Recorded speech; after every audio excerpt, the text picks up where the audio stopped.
Jóvenes, buenos días con cada uno de ustedes. Es un gusto volver a encontrarnos en el curso de comunicación. Hoy trabajaremos un organizador gráfico que nos ayudará a destacar los principales conceptos de un texto, titulado El cuadro comparativo.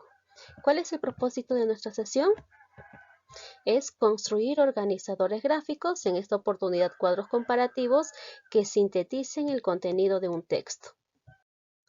Bien, antes de iniciar vamos a observar el siguiente gráfico. Es un cuadro, nos habla sobre el elefante africano y el elefante asiático. ¿De acuerdo? Pero ¿de qué específicamente nos está hablando?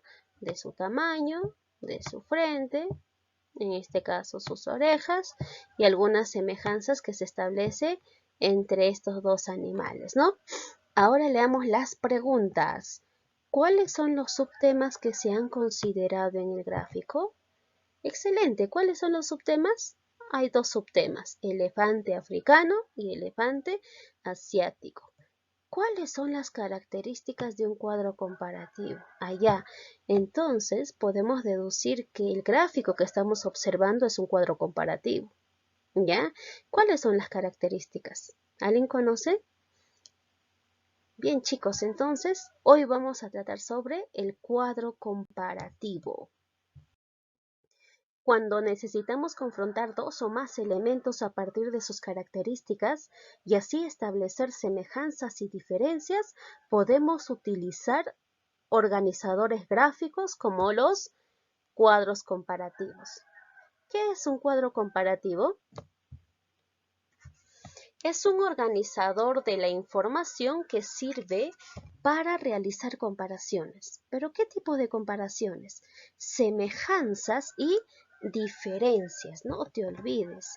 El cuadro comparativo sirve para realizar semejanzas y diferencias entre dos teorías, entre dos aspectos o dos enfoques. ¿Qué características posee este organizador visual? Permite desarrollar la capacidad de discriminación y análisis. De discriminación, ya que establece semejanzas y diferencias entre dos aspectos. Asimismo, permite la organización, es decir, permite procesar adecuadamente un texto. El cuadro comparativo te puede servir en la producción de tus textos cuando necesites presentar los aspectos comunes, es decir, los aspectos semejantes y diferentes entre dos elementos a modo de síntesis.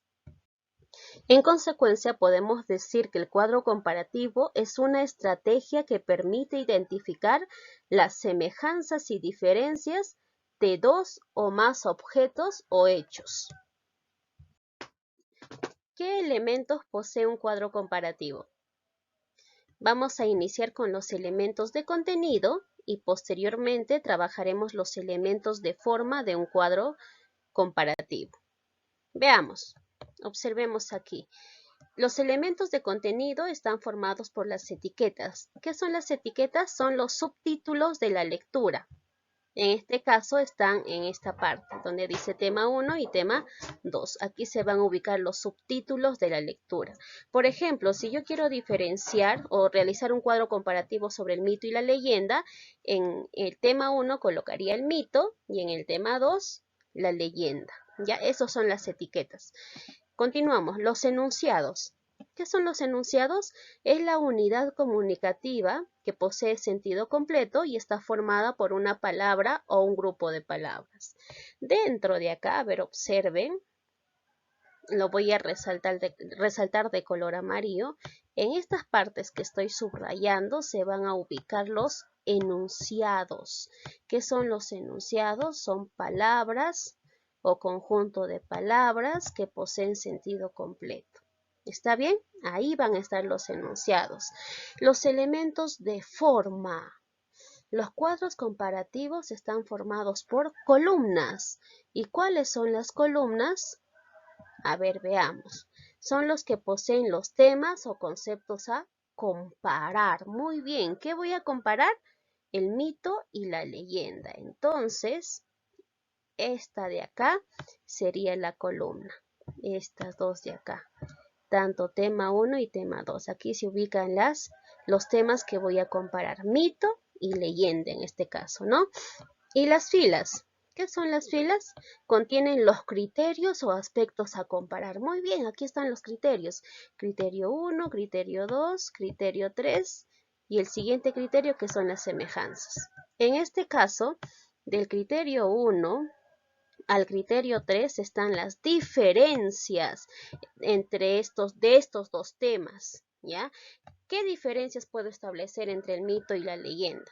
Puedo establecer la diferencia en su propósito, diferencias en los personajes, también diferencia en las acciones, ¿te das cuenta? Entonces, en las filas, que está de esta manera, en las filas se ubican los criterios o aspectos que voy a llegar a comparar, tanto las diferencias como las semejanzas. Continuamos con el formato. Existen dos formas de cómo puedes elaborar un cuadro comparativo. La primera forma es esta, ¿ya? Donde da a conocer los temas, tema 1, tema 2 o si no subtemas, y los criterios no están encuadrados, ¿te das cuenta? Todos los criterios y las semejanzas no están encuadrados. En cambio, esta segunda forma, sí. Criterio 1, criterio 2, criterio 3 están dentro de un cuadro. ¿Ya? Entonces, si tú deseas elaborar un cuadro comparativo, puedes utilizar cualquiera de estas dos formas. ¿De acuerdo, jóvenes? Ahora conoceremos los dos grandes pasos que debes realizar para elaborar un buen cuadro comparativo. Paso número 1. Reconoce los criterios de comparación. Ten en cuenta que para comparar dos elementos se debe entender con claridad los rasgos comunes y diferencias entre estos. Es decir, vas a establecer qué cosa, los rasgos, los aspectos que vas a comparar. ¿Con qué pregunta me ayudo? Con la siguiente. ¿Qué aspectos se comparan? Ya no te olvides. ¿Qué aspectos voy a comparar? Los criterios o aspectos de comparación pueden ser muy variados según lo que se desee comparar. Por ejemplo, si deseo comparar objetos, los aspectos podrían ser el tamaño, el color o la forma. Si se trata de personajes, los aspectos podrían ser la edad, sexo, características físicas o características psicológicas. Si deseo comparar lugares, podría considerar los siguientes aspectos: ubicación, clima y recursos que produce. ¿Te das cuenta? Es de acuerdo al elemento que tú vas a llegar a comparar. Y el paso número 2, ¿en qué consiste? En elaborar el cuadro comparativo. ¿Qué vas a hacer en este paso? Vas a distinguir, ten en cuenta, vas a distinguir las semejanzas y las diferencias entre los elementos que vas a comparar, ¿ya? Y para descubrir estas características puedes preguntarte lo siguiente: ¿en qué se parecen? Es decir, ¿cuál es lo común entre esos dos elementos que vas a comparar? ¿O qué aspectos tienen en común? ¿En qué se diferencian? ¿O qué aspectos los diferencian? Entonces te das cuenta que vas a establecer ahí, en este caso, las semejanzas y las diferencias entre esos dos elementos que vas a comparar. Por ejemplo, si deseo comparar el mito y la leyenda, tengo que establecer sus semejanzas y sus diferencias. Para poder interiorizar lo aprendido, vamos a realizar un cuadro comparativo de la siguiente lectura. Lee el siguiente texto, luego sigue los pasos para elaborar un cuadro comparativo. El texto es El elefante africano y el elefante asiático. ¿Qué nos dice?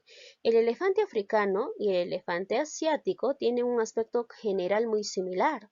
Sin embargo, presentan algunas diferencias, tal como corresponde a seres pertenecientes a distintas especies. El elefante africano es de mayor tamaño, tiene la frente plana y las orejas muy grandes. El elefante asiático, en cambio, es de tamaño menor, tiene la frente abombada y las orejas más pequeñas. Ya, muy bien chicos, ya hemos leído. Ahora vamos a aplicar los pasos principales, pero antes de ello resaltamos lo primordial. ¿De qué subtemas nos habla? Del elefante africano y el elefante asiático. ¿Te das cuenta que hay dos aspectos que vamos a comparar? Dos teorías que vamos a comparar, ¿ya? También, ¿qué vamos a en este caso ver o a tener en cuenta? Lo siguiente, nos habla sobre sus aspectos generales, también nos habla sobre su tamaño, la frente y sus orejas. Ya sabiendo eso, ahora vamos al paso número 1, paso a paso. Paso 1, ¿qué aspectos se comparan? Ya hemos subrayado. Se van a comparar el aspecto general de los elefantes, tanto del africano como del asiático. Se compara también el tamaño, asimismo la frente y las orejas. Continuamos con el paso número 2. En este paso vamos a establecer las semejanzas y las diferencias de los dos elementos que estamos comparando, es decir, del elefante africano y del elefante asiático. ¿En qué se parecen? Hemos visto las semejanzas en el aspecto general. ¿Y en qué se diferencian? Se van a diferenciar en el tamaño, en la frente y en las orejas. ¿Qué hago? Por último, escojo qué formato voy a utilizar. Yo he elegido este formato, ¿ya? Y aquí tengo mi cuadro comparativo sobre el elefante africano y el elefante asiático. Los subtemas son elefante africano, elefante asiático. Estos dos elementos voy a comparar. ¿Y qué criterios o aspectos voy a comparar de estos dos elementos? Su tamaño, voy a comparar su frente, sus orejas y también voy a establecer las semejanzas. Te das cuenta que los tres primeros criterios me hablan sobre sus diferencias, ¿ya? Por esa razón está dividido en dos cuadros. Veamos las diferencias primero. En el aspecto del tamaño, el elefante africano es de mayor tamaño y el asiático es de menor tamaño. El elefante africano tiene una frente plana, en cambio el asiático tiene una frente abombada. Las orejas del elefante africano son muy grandes, en cambio las orejas del elefante asiático son más pequeñas. Aquí he establecido las diferencias, ahora vamos a las semejanzas. En la primera parte del texto nos menciona que ambos animales tienen un aspecto general. Ya hemos encontrado solamente una semejanza. De esta manera, jóvenes, he llegado a elaborar mi cuadro comparativo. ¿Te das cuenta que es fácil? ¿Ya? Entonces lo que tienes que hacer es primero establecer las semejanzas y las diferencias y qué aspectos vas a llegar a comparar. ¿Está bien, chicos? Chicos, les agradezco por seguir dando de su parte en estas clases virtuales. Antes de culminar, voy a leer un versículo bíblico que se ubica en Salmos 119, versículo 9. ¿Cómo puede el joven llevar una vida íntegra viviendo conforme a tu palabra? Analiza la siguiente pregunta. ¿Te comportas de acuerdo a lo que dice la sociedad o buscas agradar a Dios? Vive una vida íntegra conforme a la palabra. Interésate en saber lo que Dios espera de ti en cada situación.